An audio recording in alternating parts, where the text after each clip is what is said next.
Stock market fall, stock market correction, Indian stock market correction 9 lakh crore, 10 lakh crore. చూడండి friends, stock మార్కెట్కి సంబంధించి ఏంటంటే ఈ updates కనిపిస్తూ ఉన్నాయి కదా. 9 లక్షల కోట్లు ఆవిరి, 10 లక్షల కోట్లు ఆవిరి కదా. సో వాటి సంగతి ఏంటో ఈ వీడియోలో తేలుద్దాం. అలాగే ఏంటంటే బడ్జెట్లో కనుక ఇలా ప్రవేశపడితే మార్కెట్ యొక్క పూర్వవైభవం అనేది వచ్చేస్తుంది. సో అదేంటో చెప్పమని చెప్పేసి ఈవినింగ్ మిరాకిల్లో మనం అడిగాము. ఒక 2-3 మెంబర్స్ అయితే కనుక రిప్లై కరెక్ట్గా ఇచ్చారనమాట. సో అదేంటో వీడియోలో చెప్పేస్తాను. అలాగే స్టాక్ మార్కెట్ పడుతూ ఉంది, కానీ ఆ పట్ల స్టాక్ మాత్రం దొరకకుండా వేధిస్తుంది. అది మాత్రం పడట్లేదు, డిజైర్డ్ లెవెల్స్కి అస్సలు రావట్లేదు. సో మరి దాని సంగతి ఏంటో కూడా తేలుద్దాం. ఇట్లాంటి ఫాల్స్లో అట్లాంటి స్టాక్స్ కూడా ఉంటాయా అని ఆశ్చర్యాన్ని కలిగించిన స్టాక్ ఏంటి, ఆ విషయాన్ని గురించి చూద్దాం. దాని యొక్క స్టడీ ఏంటో చూద్దాం. కరెక్షన్లోనే ఎలా చూపిస్తుంది అంటే మరి నార్మల్ టైంలో అది ఎలా బిహేవ్ చేస్తుందో కూడా అంచనా వేద్దాం. లారస్ ల్యాబ్ ఇష్యూ ఏంటి? సో 10% పైగా ఇంట్రాడేలో కరెక్ట్ అయింది. సో మరి ఆ రెవెన్యూ ఇంపాక్ట్ అవుతుంది అంటున్నారు. మేనేజ్మెంట్ ఇచ్చిన క్లారిటీ ఏంటి? ట్రంప్ డెసిషన్ ఎలా ఎఫెక్ట్ చేసింది? నిజంగా స్టాక్ని ఎఫెక్ట్ చేస్తుందా లేదా? నా వ్యక్తిగతమైన వ్యూ ఏంటో చూద్దాం. సో అనంతరాజ్ స్టాకు 15% అరౌండ్ ఇంట్రాడేలో కరెక్ట్ అయింది, అదేంటో చూద్దాం. అలాగే నెట్ వెబ్ టెక్, సో దీనికి సంబంధించిన ఫాల్కి కారణాలు ఏంటి? సో తేజాస్ నెట్వర్క్ సంబంధించిన లెవెల్స్ ఏంటి? ఇత్యాది విషయాలు చూస్తూ నిఫ్టీ, బ్యాంక్ నిఫ్టీ యొక్క కథాగమనం ద్వారా వీడియోని సింపుల్గానే ఏం చేద్దాం. చూడండి ఫ్రెండ్స్, ఈ వీడియోలోకి వెళ్ళే ముందు చూడండి ఫ్రెండ్స్, ఆరిపోయే దీపం అని చెప్పేసి మనం ఫ్రైడే రన్నింగ్ మార్కెట్లో చేసుకున్న వీడియో. సో అలాగే మీకు ఎడ్యుకేషనల్ లెర్నింగ్ ద్వారా ఏంటంటే క్యాండిల్ స్టిక్స్ అనాలిసిస్ని లైవ్లో కూడా మీకు ఎడ్యుకేట్ చేస్తూ ఉన్నాను, మీరు నేర్చుకుంటారని. సో దయచేసి ఏంటంటే ట్రేడింగ్ మీద ఫోకస్ తగ్గించి నేర్చుకోవడం మీద ఒక 6 months అన్నా ఫోకస్ చేద్దామని చెప్తాను. సో 22,284 నడుస్తూ ఉన్నప్పుడు కూడా మనం ఏంటంటే ఆరిపోయే దీపం వెలుగు అనే పాయింట్ ఆఫ్ వ్యూలో మాట్లాడుకొని మంచి పని చేసామనే విషయం సో ఈరోజు మార్కెట్ చూస్తే క్లియర్గా సో అర్థమైంది అని చెప్పి చెప్పచ్చు. సో చూడమనిసి వీడియోలోకి వెళ్ళే ముందు సో మన ఛానల్ వీడియోని లైక్ చేయడం అనేది మన జన్మ హక్కు. కాబట్టి వీడియోని లైక్ చేసి కంటిన్యూ చేద్దాం. చూడండి ఫ్రెండ్స్, నిఫ్టీ పాయింట్ ఆఫ్ వ్యూలో స్క్రీన్ మీద ఏంటంటే నిఫ్టీ యొక్క చార్ట్ చూస్తున్నాం. Already broad direction of the nifty down అని మాట్లాడుకున్నాము. సో అయితే ఏంటంటే 23K బ్రేక్ అవుతుందని అనుకున్నాం, బ్రేక్ అయింది. ఈ రీసెంట్ లో కట్ అవుతుంది అనుకున్నాం, అయ్యింది. చూడండి ఫ్రెండ్స్, మళ్ళీ ఏంటంటే రేపేం జరుగుతుంది అనేది నేను స్పెక్యులేట్ చేయను, మీకు ముందే చెప్పాను. యుఎస్ మార్కెట్లు స్లైట్గా రెడ్లో ఉన్నాయి, బాగా డీప్ రెడ్లోకి వెళ్ళినా సో ఏఐ థింగ్స్ వల్ల, చైనాకి సంబంధించిన ఏఐ న్యూస్ వచ్చింది కదా, దానివల్ల రెడ్లో పడ్డాయి. అవి డీప్ రెడ్లోకి వెళ్ళినా లేదా మళ్ళీ రికవర్ అయినా న్యూట్రల్గా ఉన్నా సో మన Indian stock market point of వ్యూలో ఏంటంటే నేను డైరెక్షన్ గురించే మాట్లాడతాను. Broad direction stock market trend ఏంటి అని అంటే డౌన్. రేపేం జరుగుతుంది అట్లాంటి స్పెక్యులేషన్స్ చేయకూడదు, బిగినర్స్ చేసే మిస్టేక్ అదే. సో నా స్టాక్ మార్కెట్లో 10 years ఉన్నాను, కానీ రేపేం జరుగుతుందో అని నేను ప్రిడిక్ట్ చేసి ట్రేడ్ చేస్తున్నాను అని అంటే వర్కౌట్ అవ్వదు. అర్థమవుతుందా? So it can be down are it can be up. So ఒక 2 days షార్ట్ కవరింగ్ రావచ్చు, వచ్చి పడవచ్చు, లేదా డైరెక్ట్గా కింద పడి వెళ్ళిపోవచ్చు. కానీ ఓవరాల్గా డైరెక్షన్ అయితే కనుక down. So monthly time framework ప్రకారం సో మనం నెక్స్ట్ పాజిబిలిటీ ఉన్న ఏరియా ఏంటంటే 21,244, 19,832. సో నిన్నటి వీడియోలో మనం క్లియర్గా మాట్లాడుకున్నాము. అయితే ఇంత నెంబర్ చెప్పావు కదా, దీనికి కారణాలు ఏంటి అని అంటే ఈ పర్టికులర్ ఏరియాలో ఎఫ్ఐఎస్ యొక్క బై ఆర్డర్స్ ఉన్నాయి. కాబట్టి ఈ ఏరియా కోసం వాళ్ళు తీసుకెళ్లే అవకాశం ఉంది, పాజిబిలిటీ ఉంది. గ్యారంటీ అనేది చెప్పట్లేదు, పాజిబిలిటీ ఉంది అనేది చెప్పాను. కారణాలు ఏంటి? ఎఫ్ఐఎస్ సెల్లింగ్ వాళ్ళు ఎందుకు చేస్తున్నారు? మనం లాస్ట్ 2 quartersలో Q2 కానీ ఇప్పుడు నడుస్తున్న Q3 కానీ ఎర్నింగ్స్ సంతృప్తికరంగా లేకపోవటం, అలాగే జీడిపి నెంబర్స్ ఏంటంటే ఒక క్వార్టర్ మనకి పూర్తిగా గాడి తప్పటం, ఇన్ఫ్లేషన్ నెంబర్స్ అనేవి ఒకసారి అటు ఒకసారి ఇటు అవటం, బడ్జెట్లో ఎటువంటి ట్యాక్స్లు వేస్తారు, సో ఆ థింగ్స్ ఏంటి, ఏమి ప్రవేశపెట్టబోతున్నారు అనే క్లూ అనేది ఎవరికి అర్థం కాని విషయంగా ఉందన్నమాట. అందువల్ల ఏంటంటే వాళ్ళు సెల్ ఆఫ్ అనేది చేస్తున్నారు. ఎప్పటిదాకా చేస్తారంటే వాళ్ళకి నచ్చేదాకా చేస్తారు. ఎప్పుడు నచ్చుతుంది అని అంటే ఏదైనా థింగ్స్లో చేంజ్ ఉంటే తప్ప, ఏదైనా ఇన్ఫ్లేషన్ నెంబర్స్లో కానీ, జీడిపి ఫోర్కాస్ట్కి సంబంధించి కానీ, లేదా మన గవర్నమెంట్ ఏదైనా బడ్జెట్లో తీసుకునే డెసిషన్స్ కానీ, లేదా బడ్జెట్కి ముందే వాళ్ళకి ఏదైనా క్లూస్ దొరికితే కానీ అర్థమవుతుందా, లేదా బడ్జెట్ తర్వాత కాలంలో ఏదైనా జరిగితే కానీ, సో అలా ఏదైనా కానీ వాళ్ళకి మంచి థింగ్స్ వస్తే, లేదా వాళ్ళు అలసిపోతే, సెల్ చేసి చేసి చేసి అలసిపోయినా కూడా ఒక ఏరియా పాయింట్ ఆఫ్ వ్యూలో ఇండియన్ స్టాక్ మార్కెట్ ఇంత కరెక్ట్ చేసాము చాలు, ఇంతకన్నా కరెక్ట్ చేయలేము అని వాళ్ళకి అనిపిస్తే కనుక ఎర్నింగ్ పాయింట్ ఆఫ్ వ్యూలో ఫోకస్ ఉంటే మళ్ళీ బయింగ్ స్టార్ట్ చేస్తారు. కాబట్టి అది రన్నింగ్లో చూడాల్సిన విషయము. కానీ చూచాయిగా ఏంటంటే ఈ పాజిబిలిటీ ఉంది కానీ గ్యారంటీ అనేది ఉండదు. కాబట్టి ఆ డైరెక్షన్కి వెళ్ళేదాకా చూస్తూ ఉండాల్సిందే. ఏదైనా తేడా ఉంటే డైలీ మార్కెట్లో తేడాని మనం అబ్జర్వ్ చేస్తూ ఉండాలి అని చెప్తాను. వీక్లీ టైం ఫ్రేమ్వర్క్ చూసినా కూడా 21,244 కిందకే వెళ్ళేలాగా కనిపిస్తూ ఉంది, గ్యాప్లో దాకా వెళ్ళేలాగా కనిపిస్తూ ఉందన్నమాట. సో దట్టు ఏంటంటే వీక్లీ టైం ఫ్రేమ్వర్క్లో చూస్తే దగ్గరలో ఏంటంటే పెండింగ్ బై ఆర్డర్స్ కూడా కనిపించట్లేదు.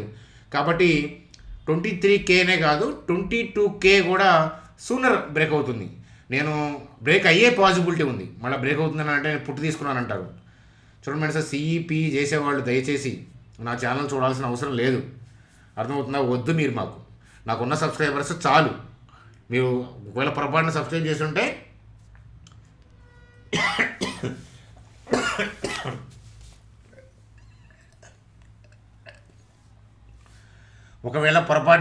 చేసి ఉంటే కనుక అన్సబ్స్క్రైబ్ చేస్తే నేను బాధపడిన. ఎందుకనంటే 10,000 అంటే తలసరి ఆదాయం కన్నా కూడా తక్కువ ఇన్కమ్ ఉండేవాళ్ళు ఉంటారు నా సబ్స్క్రైబర్స్. ఎక్కువ 100 కోట్లు 200 కోట్లు 300 కోట్లు ఆస్తులు కూడా ఉన్నారు. నేను కాదని నేను అంటలేదు, కానీ ఎవరిదైనా మనీయే కదా. సో ఎవరికైనా కానీ ఈక్విటీ మార్కెట్టే ఎప్పుడైనా కానీ కింగ్. నేనైతే ఆప్షన్ ట్రేడింగ్ చేయమని నేను చెప్పను, వద్దని కూడా చెప్పను. ఎందుకంటే వద్దని చెప్తే ఏంటంటే దాని మీదకే వెళ్తుంది. సో మీరు చేసిన తర్వాత మీ ఓన్ ఎక్స్పీరియన్స్ తెలుసుకొని ఎంత తొందరగా బయటకు వస్తారనే దాన్ని బట్టి మీ స్టాక్ మార్కెట్ సక్సెస్ అనేది బాగుంటుంది. చాలామంది వ్యసనం పారేలాగా చేస్తూ ఉంటారు. చూడండి సార్, ఆప్షన్ ట్రేడింగ్ ముందు మీ లైఫ్ బాగుంది, దాన్ని వదిలేసిన తర్వాత కూడా బాగుంటుంది, మధ్యలోనే మీ ప్యానిక్. కావాలంటే జాగ్రత్తగా అబ్జర్వ్ చేయండి మీ life before option trading, after option trading. అంటే మీరు చేస్తున్నప్పుడు దాన్ని వదిలేసినాక దాన్ని చేయకముందు మీ లైఫ్ చూసుకోండి, మీకే అర్థమవుతుంది. మీకు ఏ లైఫ్ కావాలంటే ఆ లైఫ్ అనేది లైఫ్ ఇచ్చేస్తుంది అనమాట. సో కాబట్టి ఆ పాయింట్ ఆఫ్ వ్యూలో చెప్పట్లేదు, మనకు బ్రాడ్ పిక్చర్ పాయింట్ ఆఫ్ వ్యూలో ఏంటంటే 21,244కి వెళ్ళే అవకాశాలు ఉన్నాయి. సో అంతేగాని డైరెక్ట్గా 22K బ్రేక్ అలా అవ్వదు కదా, మధ్యలో ర్యాలీస్ కూడా రావచ్చు, బడ్జెట్ వల్ల ర్యాలీస్ రావచ్చు, బడ్జెట్ స్పెక్యులేషన్స్ వల్ల ఒక డే అటు ఒక డే ఇటు అవుతా కూడా ఇబ్బంది పెట్టచ్చు. కాబట్టి జాతర గెయింట్ వెళ్ళి తలపిస్తుంది కమింగ్ డేస్లో. కాకపోతే బయర్ దూరంగా ఉన్నాడు కాబట్టి అప్కమింగ్ డేస్లో ఫాల్స్ వచ్చినప్పుడు కొంచెం ఇబ్బందిగానే ఉంటాయి, కాబట్టి గమనించగలరు. చూడండి సార్, ఈ స్టాక్ అనేది ఫాలో అవ్వట్లేదు. అలాగే బడ్జెట్లో ఇది ప్రవేశపెడితే అంటే చూడండి సార్, 10 lakh crore ఆవిరైనాయి, అలాంటివి న్యూస్ అప్డేట్లు 2 లక్షల కోట్లు ఆవిరైనాయి, 3 అయినాయి, 10 అయినాయి, 20 లక్షల కోట్లు ఆవిరైనాయి. దానికి భయపడాల్సిన అవసరం లేదు. మనీ ఎలా పోయిందో కరిమింగిన వెలగపండు అంటారు కదా, అలాగే మాయం అవుతుంది. అలాగే ఏంటంటే టంకాయలో నీళ్ళు వచ్చినట్లు వచ్చేస్తాయి, మళ్ళీ భయపడాల్సిన అవసరం లేదు. ఇంకోటి ఏంటంటే బడ్జెట్లో ఇది ప్రవేశపెడితే అంటే చూడండి సార్, లాస్ట్ ఇయర్ బడ్జెట్ చూసినప్పుడు క్యాపిటల్ ఎక్స్పెండిచర్ మీద వాళ్ళు ఫోకస్ చేయలేదు. అప్పుడే ఏంటంటే కమింగ్ 2 quarters ఇబ్బంది పడుతుందేమో అని అనుకున్నాం, కానీ ఎర్నింగ్స్ని చూసే కొట్టారు FIs, అదనమాట. అలాగే ఏంటంటే క్యాపిటల్ ఎక్స్పెండిచర్ మీద ఫోకస్ చేస్తే ఏంటంటే ఈ టెక్నికల్ థింగ్స్, ఈ 22K బ్రేక్ అవటం, 20K బ్రేక్ అవటం, ఇలా చాలామంది 17K అంటున్నారు, 15K అంటున్నారు. మన ఇష్టం వచ్చిన నెంబర్ చెప్పుకోవచ్చు. కానీ ఏంటంటే థింగ్స్ సెట్ రైట్ అయితే కనుక మార్కెట్ ఏంటంటే సెట్ రైట్ అయిపోతుంది. కీలకం ఏంటంటే మనం అబ్జర్వ్ చేయాల్సింది బడ్జెట్లో ఏంటంటే క్యాపిటల్ ఎక్స్పెండిచర్ పాయింట్ ఆఫ్ వ్యూలో వాళ్ళు ఫోకస్ చేస్తున్నారా లేదా, అది కనుక మనం చాలా జాగ్రత్తగా అబ్జర్వ్ చేయాల్సిన పాయింట్ అంటాను. దానికి ముందు మార్కెట్ అప్ డౌన్ అవన్నీ కూడా స్పెక్యులేషన్స్లో భాగంగా జరుగుతూ ఉంటాయి, ఇది గమనించగలరు. ఇప్పటిదాకా మనం చెప్పింది నచ్చితే కనుక వీడియోని లైక్ చేయడం మర్చిపోవద్దు. మీకు కనుక ఎవరికైనా డీమ్యాట్ అకౌంట్, ట్రేడింగ్ అకౌంట్ లేకపోతే కింద లింక్ ఇచ్చాను చూడండి. ఈ లింక్ క్లిక్ చేస్తే ఏంటంటే మీరు మొబైల్ నెంబర్ ఎంటర్ చేసి OTP ఎంటర్ చేసి కంటిన్యూ క్లిక్ చేస్తే 10 మినిట్స్లో అకౌంట్ ఓపెన్ అవుతుంది. సో మీరేంటంటే ఐడిని మా టీం నెంబర్కి పంపించండి. ఒక 2-3 డేస్ పడుతుంది మీ ఐడి మా డేటాబేస్లోకి వచ్చేటప్పటికి. చూసి ఏంటంటే యాడ్ చేస్తారు. కాబట్టి కొద్దిగా పేషెన్స్గా ఉండండి అని చెప్పి చెప్తాను. చూడండి సార్, సుబ్రోస్ గురించి. సో స్టాక్ నేమ్ టకాలని చెప్పి కామెంట్లో కొట్టద్దు, ఎందుకంటే అందరూ నేర్చుకోవాలి కదా. సో నేను ప్రోస్ కాన్స్ అన్నీ మాట్లాడుతున్నాను. చూడండి ఈ స్టాక్ యొక్క ప్రాఫిట్ అండ్ లాస్ స్టేట్మెంట్ చూస్తే చూడండి, sales growth superb, operating profit బాగుంది, గ్రోత్ ఉంది, ఆపరేటింగ్ మార్జిన్ కూడా పర్లేదు. సో నెట్ ప్రాఫిట్లో గ్రోత్ ఉంది. చూడండి సార్, మారుతి నష్టపోవచ్చు, టాటా మోటార్స్ నష్టపోవచ్చు, కానీ సో ఇట్లాంటి కంపెనీ అనేది నష్టపోదు. ఎందుకని ఈ సుబ్రోస్ చేసే బిజినెస్ ఏదైతే ఉందో, సో ఇదేంటంటే ఎయిర్ కండిషన్ బిజినెస్. సో వాళ్ళందరికీ నేను చెప్పిన వెండర్లందరికీ వీళ్ళు చేస్తారనమాట. కాబట్టి ఏంటంటే వీళ్ళు నష్టపోవడం అనేది ఇన్ జనరల్గా ఉండదు. సో కాబట్టి అలాగే ఏంటంటే మీకు చెప్పా కదా, రైల్వే ప్రాజెక్ట్కి సంబంధించి ఏసీ కాంట్రాక్ట్లు అట్లాంటివి కూడా వీళ్ళకి వచ్చాయన్నమాట. చూడండి, railways, home ACs, tractors and trucks. So ఇట అందరికీ ఏంటంటే వాళ్ళు సో థర్మల్ కూలింగ్ ప్రొడక్ట్స్ చేస్తుంటారనమాట. సో అవి చూడండి అనమాట. సో మంచి కంపెనీ ఇది సుబ్రోస్ అనేది. అలాగే మనం స్టాక్ ప్రైస్ టు ఎర్నింగ్ చూస్తే 30లో ఉంది. అలాగే ఏంటంటే మనకి పీజీ రేషియో చూస్తే 7 ఉంది. ఎందుకంటే ఫ్యూచర్ గ్రోత్ పాయింట్ ఆఫ్ వ్యూలో చాలామంది ఇన్వెస్టర్స్కి తెలుసు అనమాట. ఒకసారి చార్ట్ చూద్దాం పదండి. చూడండి సార్, స్టాక్ మార్కెట్ తెగబడుతున్నా కూడా మొన్న ఈ మధ్య 10% నిఫ్టీ పడ్డప్పుడు సో అప్పుడు కూడా ఈ స్టాక్ ఏం రియాక్ట్ అవ్వాలా, అంత పెద్దగా ఏం రియాక్ట్ అవ్వలేదు. ఎందుకంటే మనకి లాస్ట్ Q2 ఎర్నింగ్స్ ఏంటంటే చాలా అద్భుతంగా వచ్చాయన్నమాట. ఎర్నింగ్ డిక్లైన్ అవునప్పుడు ఏంటంటే మనం అనుకున్న డిజైర్ లెవెల్స్కి రాకపోవచ్చు. నేనైతే ఎప్పటి నుంచో వెయిట్ చేస్తున్నాను 480 to 377కి. సో మరి వస్తుందా లేదా చూడాలన్నమాట. Next Q3 update వచ్చినట్లేదు. Q3 ఎర్నింగ్స్లో ఏదైనా తేడా ఉంటే దొరుకుతుంది, లేకపోతే కనుక దొరికే అవకాశాలు లేవు. కాబట్టి చూడండి, ఇలాంటి కంపెనీలు కూడా ఉంటాయి. సరే, వాళ్ళ 4% పడింది, అది ఓకే, కానీ సో మార్కెట్ ఫాల్స్లో రియాక్ట్ అవ్వట్లేదు. మీరు చూస్తే కనుక చాలా స్టాక్స్ 20%, 25%, 30, 40% అట్లా హెయిర్ కట్ అవుతున్నాయి. కానీ బిజినెస్లో ఉన్న దమ్ము, అలాగే ఎర్నింగ్స్ స్టడీగా ఉండటం వల్ల ఏంటంటే నామినల్గా పడుతుంది తప్ప జస్ట్ పులిహార కలుపుతూ ఉంది, అంతేగాని మార్కెట్ ఏంటంటే పచ్చడి అవ్వట్లేదు. సో ఈ స్టాకు పచ్చడి అవ్వాలని చూస్తున్నాను. ఎందుకనంటే చూడండి, బిజినెస్ డ్రాప్ అవ్వకుండా స్టాకు 90% పడ్డా కూడా నష్టం లేదు మనకి. బిజినెస్లో డ్రాప్ ఉంటే అప్పుడు స్టాకు పెరిగినా కూడా ఉపయోగం లేదు.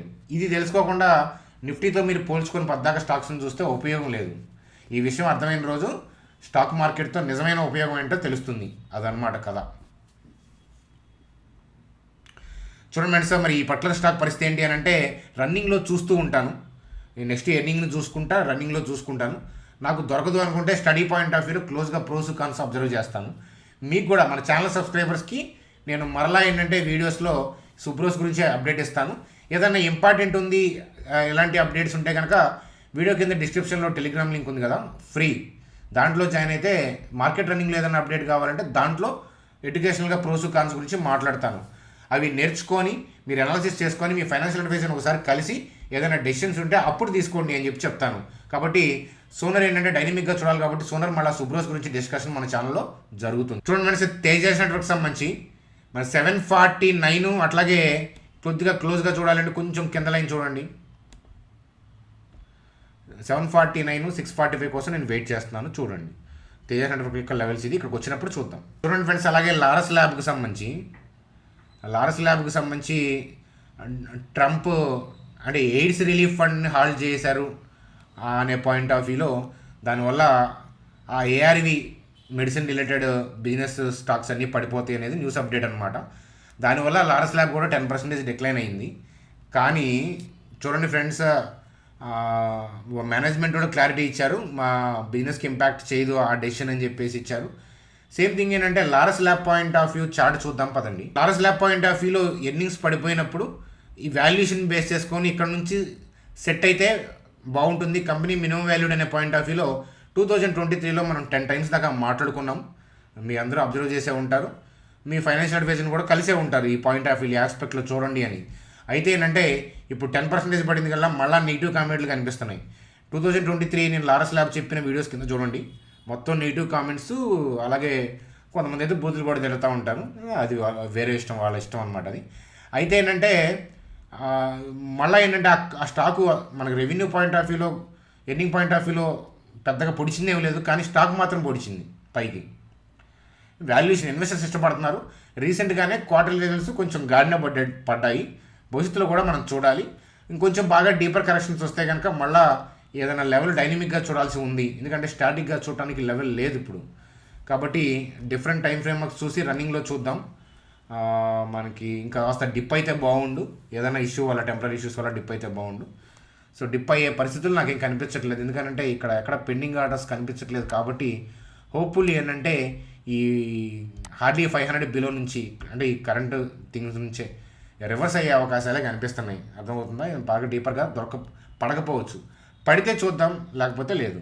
చూడమంటే సార్, నెట్వేవ్ టెక్నాలజీస్కి సంబంధించి డీప్సీక్ అంటే చైనా ఏ కంపెనీ నుంచి ఏంటంటే లో కాస్ట్ ఆర్టిఫిషియల్ ఇంటెలిజెన్స్ అనే పాయింట్ ఆఫ్ వ్యూలో న్యూస్ అప్డేట్ రావడంతో ఏ రిలేటెడ్ స్టాక్స్ అన్నీ పడిపోతూ ఉన్నాయి.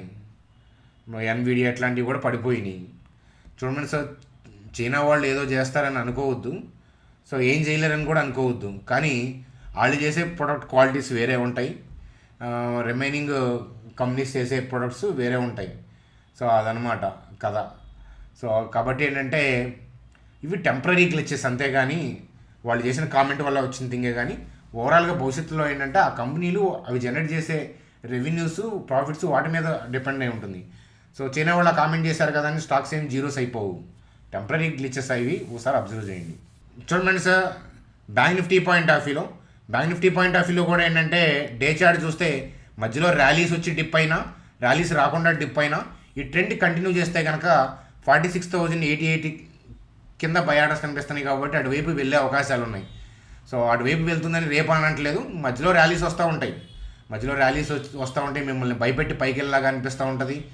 సో అలాంటప్పుడు ఏదన్నా ఆలోచించండి, అంతేగాని దీన్ని బేస్ చేసుకొని డౌన్ పాయింట్ ఆఫ్ వ్యూలో వెళ్తే ఇబ్బంది పడతారు అనమాట. అదనమాట. సో చాలా దూరంగా ఉంది కాబట్టి బై ఆర్డర్ కొద్దిగా ర్యాలీ వచ్చి డిప్ అయినా, ర్యాలీ రాకుండా డిప్ అయినా, ఓవరాల్గా ఈ లెవెల్కి వెళ్ళే పాసిబిలిటీస్ అయితే కనిపిస్తున్నాయి అని చెప్తాను. మధ్యలో ఏదైనా తేడా ఉంటే నేను టెలిగ్రామ్ గ్రూప్లో నా వ్యూ మార్చుకోవడానికి నేనేం మొహమాట పడను. మీరేదో అనుకుంటారని నేను మొహమాట పడితే, మొన్న ఫ్రైడే మనం కనుక మనం హైయర్ లెవెల్లో ఉన్నప్పుడు ఆ వ్యూ మనం మార్చుకోకపోతే మార్కెట్ని ఇంత బాగా ఎడ్యుకేషనల్గా అబ్జర్వ్ చేసేవాళ్ళం కాదు కదా. కాబట్టి ఏంటంటే చూడండి సార్, లైఫ్లో నా వ్యక్తిగతమైన అభిప్రాయం కానీ అట్లాంటి థింగ్స్ ఇంకొకళ్ళ ఒపీనియన్ పాయింట్ ఆఫ్ వ్యూలో నేను వెళ్ళను. ఏదన్నా చెప్తే ఏంటంటే చూస్తాను, కానీ ఏంటంటే మ్యాచ్ చేసుకుంటాను దాంతో. అంతేగాని ఏంటంటే వేరే వాళ్ళ థింగ్స్ని బేస్ చేసుకొని డెసిషన్ అనేది తీసుకోను. ఎస్పెషల్లీ స్టాక్ మార్కెట్ రిలేటెడ్లో నేను ఎప్పుడన్నా డెసిషన్ మార్చుకోవాలి అనుకుంటే మొహమాటం లేకుండా మార్చుకుంటాను, అందులో డౌటే లేదు. దానికి సిద్ధంగా ఉన్నాను, ఎందుకంటే మార్కెట్ డైనమిక్, ఎప్పుడు మార్చుకోవాలో అప్పుడు మార్చుకోవాలి. సో కాబట్టి ఏంటంటే అది అలాగేంటంటే ఈ బడ్జెట్ వోల్టాలిటీ వల్ల చాలా జాగ్రత్తగా ఉండాలి. ఇలాంటప్పుడు ఎఫ్ఓ వద్దని నేను చెప్పినప్పుడు వినాలి. వినకపోతే ఏముంది, మార్కెట్ ఏంటంటే అగ్నికి ఆహుతి చేస్తుంది అనమాట మీ అకౌంట్లో మనీ అంతా కూడా. స్వాహ వినకపోతే అది. కాబట్టి చాలా ఛాలెంజింగ్గా ఉంటుంది కమింగ్ డేస్లో. బడ్జెట్ దగ్గరకు వచ్చే కొద్దీ మీ వోల్టాలిటీ కూడా చాలా ఛాలెంజింగ్ ఉంటుంది మార్కెట్లో. ఇరువైపులా స్టాప్ లాస్ హిట్ అవుతుంది, చూస్తూ ఉంటారు మీరు. చూడండి. అలాగే అనంతరాజ్ గురించి మనం ఎక్కువ మాట్లాడుకోవాల్సి ఉంది. స్టాక్ ఏంటంటే 15% దాకా కరెక్ట్ అయినట్లుంది కదా, 10% పైన కరెక్ట్ అయింది, 15% దాకా అయినట్లుంది. అనంతరాజ్ గురించి కూడా ఏంటంటే మనం ఎక్కువ మాట్లాడుకోవాలంది కాబట్టి దాన్ని రేపటికి వాయిదా వేస్తున్నాను. అదనమాట. వీడియో మీద మీ అభిప్రాయాలు, మీకు ఏదైనా డౌట్లు ఉంటే కామెంట్ సెక్షన్లో తెలియజేయండి. Bye friends, good night.